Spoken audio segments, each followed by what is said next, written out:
ഇതിലൊന്നും തന്നെ പ്രോസിക്യൂഷന് പ്രൂവ് ചെയ്യാൻ സാധിച്ചില്ല. അവിടെയാണ് പ്രോസിക്യൂഷൻ പരാജയപ്പെട്ടത്. പ്രോസിക്യൂഷന്റെ കയ്യിൽ എവിഡൻസ് ഉണ്ടോ? അവർ ആ പറയുന്ന സീൻ പോലും റിക്രിയേറ്റ് ചെയ്യാൻ നോക്കി. എന്നിട്ട് പോലും അവർക്ക് സാധിച്ചു. ദിലീപിന്റെ മഹാനടൻ എന്ന് വിശേഷിപ്പിക്കുന്ന വെറുതെ കുറ്റമുക്തനാണെന്ന് കോടതി പറഞ്ഞ നടനെ ന്യായീകരിക്കുന്നതിന് വേണ്ടിയിട്ടാണ് ഈ വലത് നിരീക്ഷകൻ സംസാരിച്ചു. അല്ല മനീഷ വലത് നിരീക്ഷകൻ ദിലീപിനെ ന്യായീകരിക്കുകയാണ് എന്ന് പറയേണ്ടതില്ല, അദ്ദേഹം ന്യായീകരിക്കുകയാണ്. അദ്ദേഹത്തിന് ദിലീപിന്റെ ഭാഗത്ത് തെറ്റില്ല. ശരി മനീഷ, എന്റെ പോയിന്റ് ഇതാണ്. അദ്ദേഹം ചോദിക്കുന്ന ചോദ്യം ഇതാണ്: നിങ്ങൾ ഒരു കേസ് എടുത്തു, ആ കേസിന് വലിയ പുകിലാക്കി മാറ്റി, പക്ഷെ ആ കേസ് നിങ്ങൾ തോറ്റു. നിങ്ങൾക്കത് സ്ഥാപിക്കാൻ കഴിഞ്ഞില്ല. നിങ്ങൾക്ക് സ്ഥാപിക്കാൻ കഴിയാതെ വരുമ്പോൾ അപ്പുറത്തെ ആൾക്കാർ ബഹളം വയ്ക്കും, സ്വാഭാവികമല്ലേ? അതിന് നിങ്ങൾ വേർത്തിട്ട് കാര്യമുണ്ടോ? ഞങ്ങൾക്ക് ഒരു വേർപ്പുമില്ല നിഷാദെ. നിങ്ങൾ അങ്ങനെ വേർത്തു എന്ന് പറഞ്ഞാൽ ഞങ്ങൾക്ക് അങ്ങനെ അംഗീകരിക്കാനും കഴിയില്ല. ഞങ്ങൾ എന്താ ഈ കേസിനകത്ത് ചെയ്തിട്ടുള്ളത്? ഈ അന്വേഷണ ഉദ്യോഗസ്ഥരുടെ നേതൃത്വത്തിൽ പ്രോസിക്യൂഷൻ എന്തൊക്കെ തെളിവുകളാണ് ഈ കോടതി മുമ്പാകെ ഹാജരാക്കിയിട്ടുള്ളത്? ഞങ്ങൾ ഹാജരാക്കിയിട്ടുള്ള തെളിവുകളെ കുറിച്ചൊക്കെ ഞാൻ പറയാം. എന്തായാലും CPM-ന്റെയും സർക്കാരിന്റെയും പ്രോസിക്യൂഷന്റെയും ഒക്കെ കൃത്യമായിട്ടുള്ള നിലപാട്. ഞങ്ങൾ ഈ കേസിലെ വിധിക്കെതിരെ ഏതറ്റം വരെയും അപ്പീൽ പോകുന്നു. ഞങ്ങൾ അതിജീവിതയായിട്ടുള്ളവർക്കൊപ്പം എക്കാലവും നിലനിൽക്കും എന്ന് തന്നെയാണ്. അത് ഞാൻ ചോദിക്കട്ടെ മനീഷ, ഇതിന്റെ സാങ്കേതികതയിലേക്ക് പോകുന്ന ഈ ചർച്ചയുടെ ഒരു സ്വഭാവം കെടുത്തിക്കളയെന്ന് വിചാരിക്കുന്നത് ഞാൻ ചോദ്യം ചോദിക്കുകയാണ്.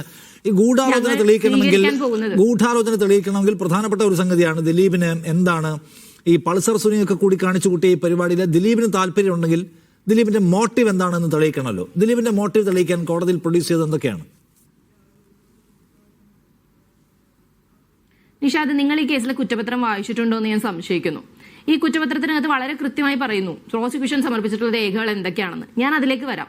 അതിനു മുമ്പ് ഇവിടെ കോൺഗ്രസിന്റെ പ്രതിനിധിയും ഇപ്പൊ വലത് നിരീക്ഷകൻ എന്ന് എഴുതി കാണിച്ചുകൊണ്ട് ഈ കേസിലെ 8ാം പ്രതിയെ ന്യായീകരണവും വാദവുമായിട്ട് വന്നിരിക്കുന്ന വ്യക്തിയും ഇവർ രണ്ടും സ്ഥാപിക്കാൻ ശ്രമിക്കുന്നത് എന്താ? ഇതിനകത്ത് പ്രോസിക്യൂഷന് വലിയ ഫെയിലിയർ ഉണ്ടായെന്നാണ്. പ്രോസിക്യൂഷൻ ഇപ്പോഴും പറയുന്നു ഞങ്ങൾ ഈ കേസിനകത്ത് ഈ വിധിക്കെതിരെ സ്ഥാപിക്കാൻ ശ്രമിക്കുന്ന കാര്യങ്ങൾ ഒന്നേ ഉള്ളൂ മനീഷ. സ്ഥാപിക്കാൻ ശ്രമിക്കുന്ന കാര്യങ്ങൾ വളരെ സിമ്പിൾ ആണ്. എന്തുകൊണ്ട് പ്രോസിക്യൂഷനും കേരളത്തിന്റെ സർക്കാർ സംവിധാനവും പോലീസും തോറ്റുപോയി?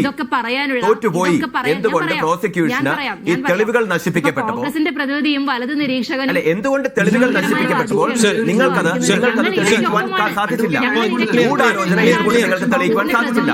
എന്തുകൊണ്ട് പ്രോസിക്യൂഷൻ ഇവിടെ പരാജയപ്പെട്ടു? അതിനെക്കുറിച്ച് മനീഷ പറയൂ. ഈ പറയുന്ന പോലെ കോൺഗ്രസിന്റെ പ്രതിനിധിയും വലതു നിരീക്ഷകരും നിങ്ങളുടെ കാര്യം പറയുന്നേ. ഞാൻ കൃത്യമായി പറഞ്ഞല്ലോ ഈ കേസിനകത്ത് പ്രോസിക്യൂഷൻ എടുത്തിട്ടുള്ള നിലപാടുകൾ എന്തൊക്കെയാണ്. ഈ കേസ് റിപ്പോർട്ട് ചെയ്ത നിമിഷം മുതൽ കേരളത്തിലെ സർക്കാർ സമീപിച്ച സ്വീകരണം ഏത് രീതിയിലുള്ളതായിരുന്നു? സർക്കാർ ഏത് തരത്തിലാണ് ഈ കേസിനോട് ഇടപെട്ടത്? ഈ കേസിൽ ഏത് അന്വേഷണ സംഘത്തെയാണ് സർക്കാർ നിയോഗിച്ചത്? അന്വേഷണ സംഘം എത്ര ദിവസത്തിനകം കുറ്റപത്രം സമർപ്പിച്ചത്?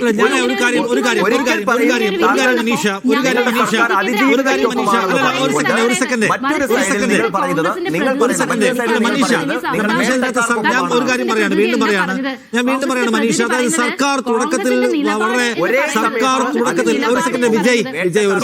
മനീഷ ഞാൻ പറയുന്നത് എന്റെ പോയിന്റ് ഇതാണ്.